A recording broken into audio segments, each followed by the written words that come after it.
Bertemu lagi dalam Bidiva. Keadaan cuaca tidak menentu tidak mematahkan semangat Baladewa dan Baladewi membajiri konsert 30 Years Dewa 19 live in Kuala Lumpur di Axiata Arena Bukit Jalil pada malam Jumaat lalu.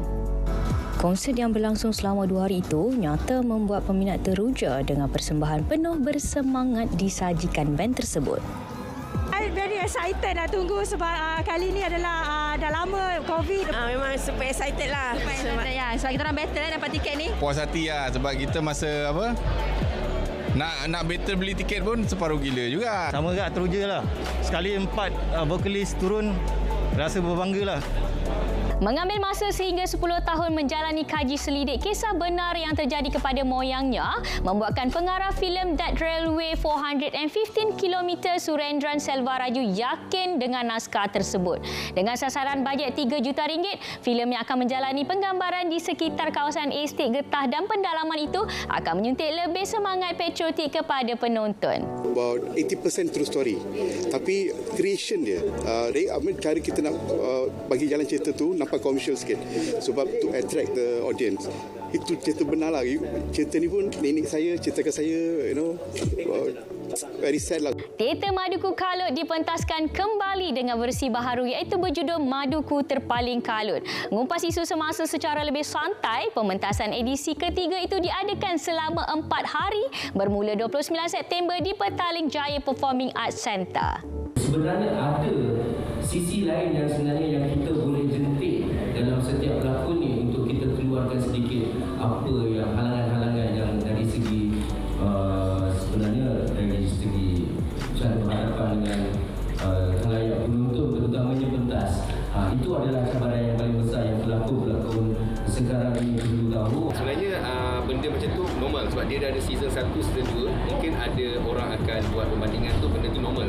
Cuma yang the best part, of course, kita akan buat yang lagi, kita akan buat the best lah, the best ikut tahap kita orang. And of course yang takut tu tak ada nak takut sangat, tapi cuba yang the best.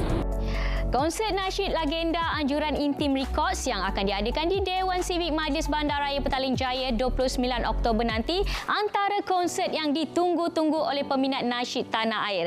Konsert yang bakal menampilkan antaranya Nazri Johani, Rabani, Hijaz dan Syahir Zawawi itu laku ibarat pisang goreng panas. Okey, sebenarnya kita cuba kembalikan zaman kegemilangan nasyid bermula daripada tahun 70-an ke 80-an sekitar kumpulan-kumpulan Al-Mizan, Al-Jawahir, Orkestra Murni. Kemudian dia akan pergi ke fasa seterusnya zaman lebih kurang 80-90-an, Nada Murni, Dezik, lagu-lagu yang popular ketika itu, dan seterusnya pergi kepada nasyid contemporary ketika tahun 90-an ke 2000. Dan ada juga kita akan masukkan segmen tribute kepada Allahyarham Ustaz Sri Ibrahim. Kita panggil pahlawan nasyid kita dan juga kepada penasyid-penasyid yang telah pun pergi meninggalkan kita sebelum ni. Lebih 2 dekad mengenali antara satu sama lain menjadi titik mula Dakmi untuk mempertemukan teman seperjuangan irama nasyid Rabani, Intim, Mestika dan Hijaz dalam satu album istimewa Projek Dami Bersama Sahabat Selamanya. Jika tiada arah melintang, album itu dijangka menemui peminat penghujung bulan ini. Saya pernah produce mereka dan pernah buat muzik mereka dan pernah bersama atas pentas, jadi tak ada masalah sebab saya dah tahu di mana dia orang punya spot yang cantik, spot yang bagus untuk kita hasilkan lagu. Kita cakap album kali ini lebih macam kenduri lah dan dia satu production yang kami rasa tidak ada canggung pun.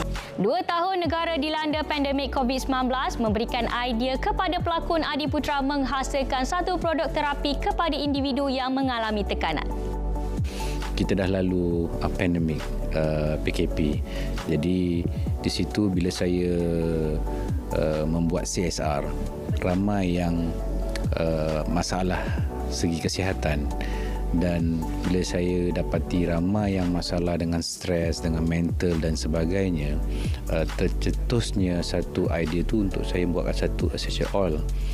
Dan mungkin perantaraan essential oil ini dapat mengurangkan kesihatan mereka yang ialah dengan stres dan sebagainya itu. Pementasan teater muzikal Upin Ipin Pim Pim Pom di Dewan Plenary Pusat Konvensyen Kuala Lumpur hujung minggu lalu mendapat sambutan memberangsangkan sempena cuti persekolahan. Malah pementasan itu turut menjadi penanda aras membawa jenama Upin Ipin ke pesada antarabangsa melalui beberapa siri jelajah antaranya Singapura dan Indonesia. Bila habis tu kita ada 150 pakar untuk buat filem. Kita dah bangunkan modal insan. So pakar-pakar ini bila kita nak buat filem, kita naikkan, akan ada lagi anak-anak muda yang baru menggantikan dia. So kita punya human capital sentiasa berkembang. Dan yang senior-senior ni kita bawa ke luar negeri untuk buat taman tema. Perkongsian itu mengakhiri Bidiva. Informasi hiburan kami sajikan bukan keterlaluan. Saya Caca Yatim. Assalamualaikum. Bye.